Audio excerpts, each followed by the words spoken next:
Hello friend, this is Mamta Sharma and welcome to first win. दोस्तों, कैसे हैं आप सभी? आई होप अपने घर में आप सेफ होंगे, सुरक्षित होंगे।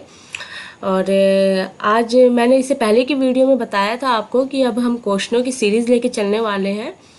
एग्ज़ाम तक हम काफ़ी सारे क्वेश्चनों को रेडी करके रखेंगे ताकि कहीं भी कोई कमी ना रह जाए। तो आज मैं 10 क्वेश्चन लेके आई हूँ। 10 क्वेश्चन वो प्रीवियस ईयर पेपर 2019 पेपर 1 के हैं। जो पेपर हैं, जो प्रीवियस ईयर पेपर होंगे उन सबके मैं क्वेश्चन लेके आऊँगी, सीडीपी और भी सब्जेक्ट के। तो आज मैं सीडीपी के क्वेश्चन लेके आई हूँ और 10 लेके आई हूँ। वैसे 30 होते हैं, 10-10 करके मैं, क्योंकि जो क्वेश्चन मैं लेके आई हूँ उनको मैं साथ साथ समझाती भी चलूँगी ताकि आपको कोई प्रॉब्लम ना हो। और मैं हर एक क्वेश्चन पढ़ने के बाद 5 सेकंड का टाइम दूंगी ताकि आप उसका आंसर देख के अपने कमेंट में, अपने एक पेज पे या फिर एक नोटबुक में नोट कर लीजिए। और जितने भी इन 10 में से जितने भी आपके आंसर ठीक हो वो आप मेरे इस वीडियो में नीचे कमेंट बॉक्स में ज़रूर बताएं कि 10 में से आपके 8 सही हैं, 9 सही हैं या 7 सही हैं। इससे क्या होगा, आपको अपनी कमी का पता चल जाएगा। अगर आपके 10 में से 10 होते हैं तो बहुत ही अच्छा है, आपकी तैयारी बहुत अच्छी चल रही है।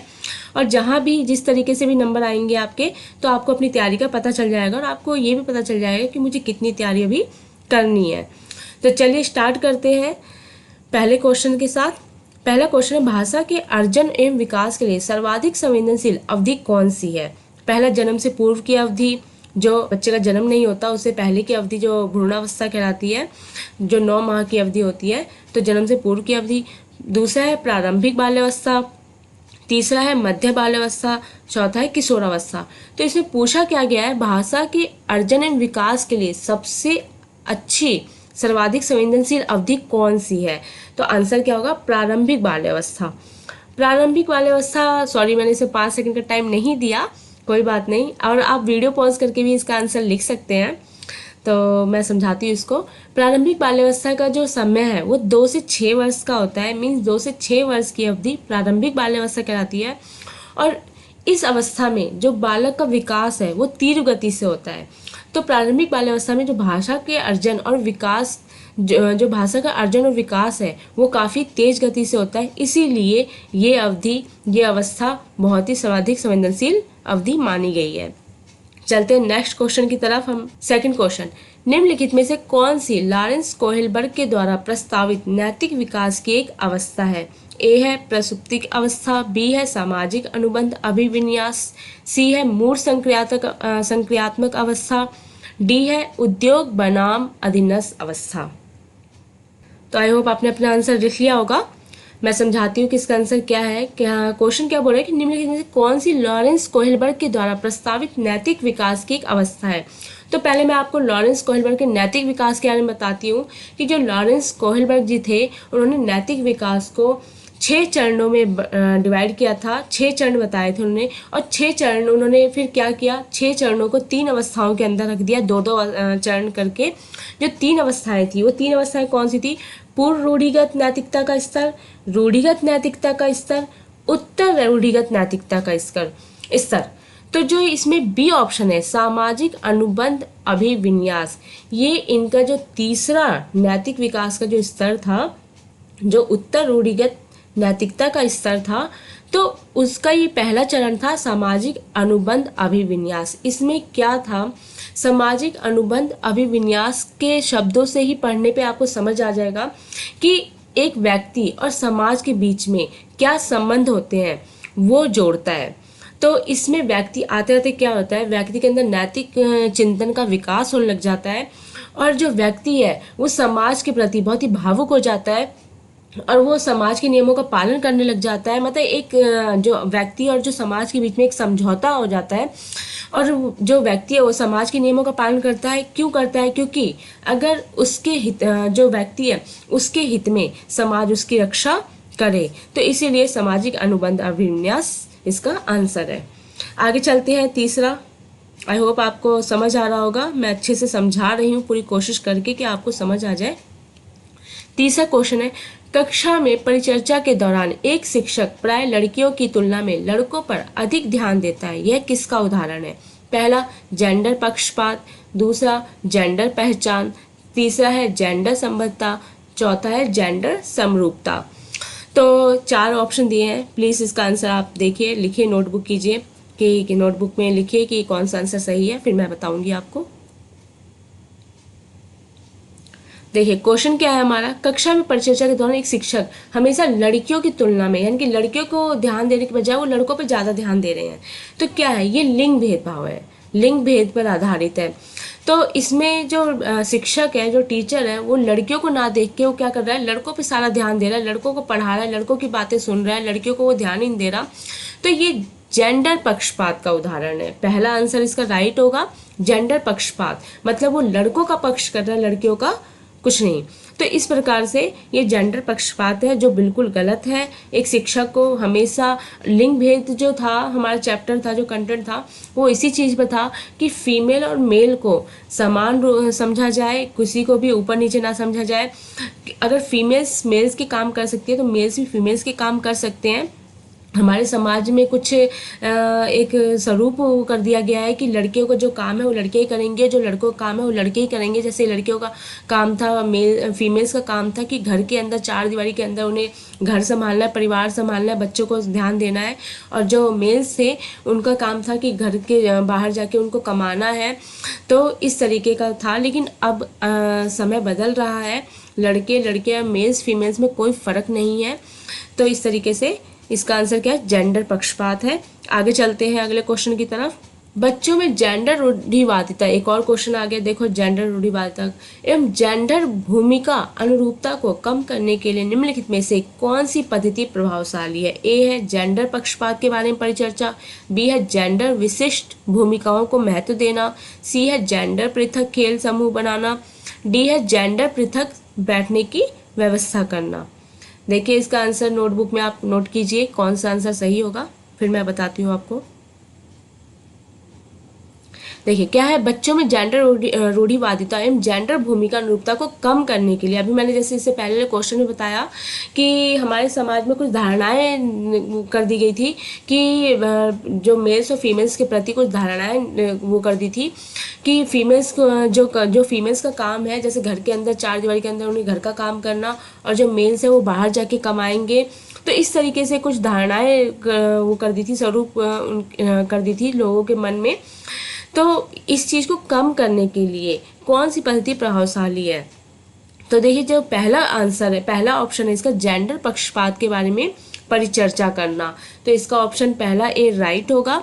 कैसे बताती हूँ, जेंडर पक्षपात के बारे में परिचर्चा करने पर ही लोगों के मन में हम जो नेगेटिव चीज़ें हैं एक दूसरे के लिए, वो हम ख़त्म कर सकते हैं, समाप्त कर सकते हैं, और उनको ये समझा सकते हैं कि मेल्स और फीमेल्स के लिए दोनों काम समान है। आज फीमेल्स भी कहाँ कहाँ नहीं है, किस एरिया में नहीं काम करती है, क्या वो आर्मी में नहीं है, कि वो पायलट नहीं है, या फिर वो कहाँ नहीं है। और जो मेल्स हैं वो भी एक से एक बड़े शेफ़ है, जो खाना बनाने का काम जिसे कहा जाता है कि औरतें ही करती है, लेकिन आज खाना बनाने में जो शेफ़ है वो मेल्स भी हैं। तो इस प्रकार से ये जेंडर पक्षपात के बारे में परिचर्चा करके हम जेंडर रूढ़िवादिता एवं जेंडर भूमिका अनुरूपता को कम कर सकते हैं। चलते हैं नेक्स्ट क्वेश्चन की तरफ। पांचों क्वेश्चन, मैं सिर्फ 10 क्वेश्चन इसलिए लेके आई हूँ ताकि आपको अच्छे से समझा दूँ और आपको समझ आ जाए, और आप इसे ध्यान से सुनिए भी। निम्नलिखित में से किस मनोवैज्ञानिक ने बच्चों को ज्ञान के सक्रिय जिज्ञासु के रूप में देखते हुए उनके चिंतन पर सामाजिक एवं सांस्कृतिक विषय वस्तुओं के प्रभाव को महत्व दिया। ये ऑप्शन है जॉन बी वॉटसन, मतलब किस मनोवैज्ञानिक ने एक बच्चों के ज्ञान के सक्रिय जिज्ञासु के रूप में देखते हुए उनके चिंतन पर सामाजिक एवं सांस्कृतिक विषय वस्तुओं को के प्रभाव को महत्व दिया है। तो मनोवैज्ञानिकों के नाम दिए गए हैं। देखिए पहला क्या है, जॉन बी वॉटसन, बी है लेव वाइगोस्की, सी है जीन पियाजे, डी है लॉरेंस कोहेलबर्ग। इसका आंसर आप नोट कीजिए, फिर मैं बताती हूँ आपको। देखिए इसका आंसर है बी, लेव वाइगोस्की। मैं बताती हूँ कि सामाजिक एवं सांस्कृतिक विषय पर क्या था।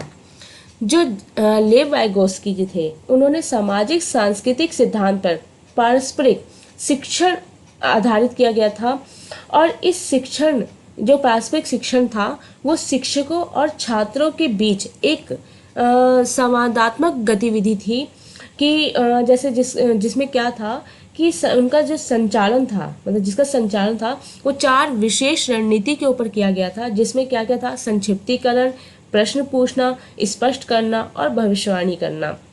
इन 4 रणनीति को शामिल किया गया था। तो इन्हीं के बीच जो शिक्षक और छात्रों के बीच सामूहिक प्रयास के माध्यम से जो भी समस्या का हल निकाला जा सकता था। तो इस प्रकार सामाजिक और सांस्कृतिक विषय वस्तुओं के प्रभाव को महत्व दिया गया। आगे चलते हैं अगले क्वेश्चन की तरफ। जिगसॉ पहेली को करते समय 5 वर्ष की नजमा स्वयं से कहती है, नीला टुकड़ा कहाँ है? नहीं, यह वाला नहीं, गाढ़े रंग वाला, जिससे यह जूता पूरा बन जाएगा। इस प्रकार की वार्ता को वाइगोत्स्की किस प्रकार संबोधित करते हैं? पहला ऑप्शन है व्यक्तिगत वार्ता, दूसरा है जोर से बोलना, तीसरा है पाठ, चौथा है आत्म केंद्रित वार्ता। तो इसका आंसर आप नोट कीजिए, फिर मैं आपको बताती हूँ कि इसका आंसर राइट क्या है। देखिए इसमें क्या था, जो जिगसा पहेली को करते समय जो 5 वर्ष की जो नजमा है वो अपने आप से, पहले तो क्वेश्चन समझिए कि क्वेश्चन क्या कह रहा है। जो 5 वर्ष की नजमा है, एक लड़की है, वो अपने आप से खुद बातें कर रही है। आपने देखा होगा अपने घर में छोटे बच्चे होंगे तो अपने आप से कुछ ना कुछ बोलते रहते हैं। तो वही 5 वर्ष की जो नजमा है वो अपने आप से कह रही है कि नीला टुकड़ा कहाँ है? ये वाला नहीं है, गाढ़े रंग वाला, जिससे यह जूता पूरा बन जाएगा। वो अपने आप से बोल रही है। इस प्रकार की वार्ता को वाइगोत्स्की किस प्रकार संबोधित करते हैं? तो इसका आंसर होगा व्यक्तिगत वार्ता। इसमें जो वाइगोत्स्की जी हैं वो इस प्रकार के क्या कहते हैं, इस प्रकार की जो बातें हैं उनको व्यक्तिगत वार्ता का नाम दिया गया। और उनके अकॉर्डिंग इस तरीके की वार्ता से बालक का जो भाषा का विकास है वो अच्छे प्रकार से होता है। और इसी में आत्म केंद्रित जो वार्ता, जो डी ऑप्शन दिया गया है, ये जीन पियाजे जी ने किया था। कि जीन पियाजे कहते हैं कि जो बच्चा अपने आप से स्वयं बातें करता है वो आत्म केंद्रित वार्ता कहलाती है। ठीक है, मतलब खुद से बात करना आत्म केंद्रित वार्ता कहलाती है। जो अपरिपक्व माना जाता है, अनमेच्योरिटी माना जाता है। तो उनके जो जीन पियाजे के जो सिद्धांत था उनको इतना नहीं माना गया, उनको इतना नहीं वो किया गया, फेमस नहीं किया गया, जितना वाइगोत्स्की के सिद्धांत यानी कि व्यक्तिगत वार्ता को ध्यान दिया गया। तो इस प्रकार से इसका आंसर क्या है? ए, व्यक्तिगत वार्ता। जब भी बच्चा अपने आप से बोलता है तो एक ही आंसर आपको याद रखना है, व्यक्तिगत वार्ता। अगले क्वेश्चन पे आते हैं। बच्चों को संकेत देना तथा आवश्यकता पड़ने पर सहयोग प्रदान करना निम्नलिखित में से किसका उदाहरण है? पहला प्रबलन, दूसरा अनुबंधन, तीसरा है मॉडलिंग, चौथा है पाठ। तो इसका आंसर नोट कीजिए, फिर मैं बताती हूँ आपको। देखिए क्या कह रहा है कि बच्चों को संकेत देना, आवश्यकता पड़ने पर सहयोग प्रदान करना, निम्नलिखित में से किसका उदाहरण है? तो इसका आंसर होगा पाठ। पाठ में क्या होता है, पहले बच्चों को संकेत दिया जाता है, सहायता दी जाती है किसी भी चीज़ को पहचानने के लिए या फिर याद करने के लिए। तो पहले सहायता दी जाती है और जैसे ही बच्चा उस चीज़ को समझने लग जाता है, वो चीज़ें उसके दिमाग में आने लग जाती है, तो वो सहायता कम कर दी जाती है। जैसे एक टीचर शिक्षक और एक बच्चे के बीच में बताती है, स्टूडेंट के बीच में। जैसे एक शिक्षक छोटी क्लास के बच्चों को पहले क्या पढ़ाता है? A for Apple. तो ए फॉर एप्पल का वो चाहे चित्र बना ले ब्लैक बोर्ड पे, या फिर ए फॉर एप्पल का एक मतलब जैसे कार्टून टाइप का होता है, खिलौना टाइप का, वो ए फॉर एप्पल दिखाए या फिर सचमुच का एप्पल दिखाए बच्चों को, तो उससे बच्चों के दिमाग में धारणा उत्पन्न हो जाती है, अच्छा ये ही एप्पल है, ये ही इसी तरीके के एप्पल को हम क्या बोलेंगे? सेब बोलेंगे। फिर उसके बाद जब टीचर दोबारा पूछती है तो बच्चों को याद होता है कि ये क्या है। तो जब टीचर उसको चित्र दिखा के पूछती है क्या है, वो बताते हैं एप्पल है, सेब है। या फिर वो जब ये पूछती है कि एप्पल कैसा होता है, जब बच्चे बताते हैं, तो इस प्रकार से ये पाठ, जो पाठ शब्द है, ठीक है, ये इसका उदाहरण है। तो इस तरह से पहले बच्चों को सहायता दी जाती है और जैसे ही बच्चे को स्मृति में आ जाती है, मतलब याद हो जाता है, वैसे ही वो सहायता कम कर दी जाती है और बाद में बच्चों को अपने आप ही वो चीज़ें लर्न हो जाती है। तो ये पाठ के द्वारा किया जाता है, ढांचा जिसे कहा जाता है। आगे चलते हैं 8वें क्वेश्चन पे। निम्नलिखित व्यवहारों में से कौन सा जीन पियाजे के द्वारा प्रस्तावित मूल संक्रियात्मक अवस्था को विशेषित करता है? ए है परिकल्पित निगमनात्मक तर्क, साध्यात्मक विचार, बी है संरक्षण कक्षा समावेशन, सी है आस्थगित अनुकरण पदार्थ स्थायित्व, डी है प्रतीकात्मक खेल विचारों की अनुत्क्रमणीयता। तो इसका आंसर आप नोट कीजिए, फिर मैं बताती हूँ आपको। देखिए क्या था, जीन पियाजे जी जो थे उन्होंने जो संज्ञानात्मक विकास था उनको 4 अवस्थाओं में बांटा था। पहला क्या था? शैशवावस्था, दूसरा था पूर्व बाल्यावस्था, तीसरा था उत्तर बाल्यावस्था, चौथा था किशोर अवस्था। तो जो मूढ़ संक्रियात्मक अवस्था है वो उत्तर बाल्यावस्था को भी कहा जाता है, मतलब उत्तर बाल्यावस्था को क्या कहा जाता है? मूढ़ संक्रियात्मक अवस्था भी कहा जाता है। और मूढ़ संक्रियात्मक अवस्था में क्या था? जो बच्चा था वो किसी भी वस्तु और घटनाओं के बीच में चिंतन प्रारंभ करना शुरू कर देता है। इस अवस्था में बच्चा जो तार्किक चिंतन है और वस्तुओं को समझने योग्य हो जाता है, मतलब वो क्या करता है? तार्किक चिंतन करना शुरू कर देता है और वस्तुओं को समझने की योग्यता उसके अंदर आ जाती है। इस अवस्था में 5 प्रमुख योग्यताओं का विकास होता है। पहला क्या? संरक्षण, दूसरा संख्याबोध, तीसरा कर्मानुसार, चौथा वर्गीकरण और पांचवा पारस्परिक संबंध की क्षमता। जैसे संरक्षण, जिसका संरक्षण किस प्रकार से किया जाता है ये भी उनमें समझ आ जाती है। फिर संख्या बोध, संख्या का बोध करना, वो भी उन्हें समझ आ जाता है। फिर कर्मानुसार, किसी भी चीज़ को कर्म के अनुसार कैसे लगाया जाए वो भी उनको समझ आ जाती है। वर्गीकरण कैसे किया जाता है और पारस्परिक संबंध की क्षमता भी उनमें आ जाती है। तो इसका आंसर क्या होगा? संरक्षण और कक्षा समावेशन। आगे चलते हैं 9वें क्वेश्चन की तरफ। बच्चों के संज्ञानात्मक विकास के संदर्भ में निम्नलिखित में से कौन सी पियाजे की संरचना है? पहला स्कीमा, दूसरा अवलोकन अधिगम, सी है अनुबंधन और डी है प्रबलन। तो इसका आंसर आप नोट कीजिए, फिर मैं आपको बताती हूँ। देखिए इसका आंसर होगा स्कीमा। स्कीमा क्या है मैं बताती हूँ आपको। पहले जो भी बच्चे में जो भी वर्तमान ज्ञान चल रहा होता है, जितना जो भी बच्चा है, जिस अवस्था में बच्चा है, उसमें जो भी ज्ञान होता है वो उसका वर्तमान ज्ञान है। उसमें एक नया ज्ञान जुड़ जाना वो क्या कहलाता है? स्कीमा। जैसे मैं आपको एक एग्जांपल समझाती हूँ कि एक बच्चा है, उसने देखा पहले कुत्ता, डॉग देखा उसने काले कलर का। तो उसने अपने पेरेंट्स से पूछा पापा ये क्या है? उन्होंने बोला ये डॉग है, इसका कलर काले रंग का है। ठीक है, ये काले रंग का कुत्ता है।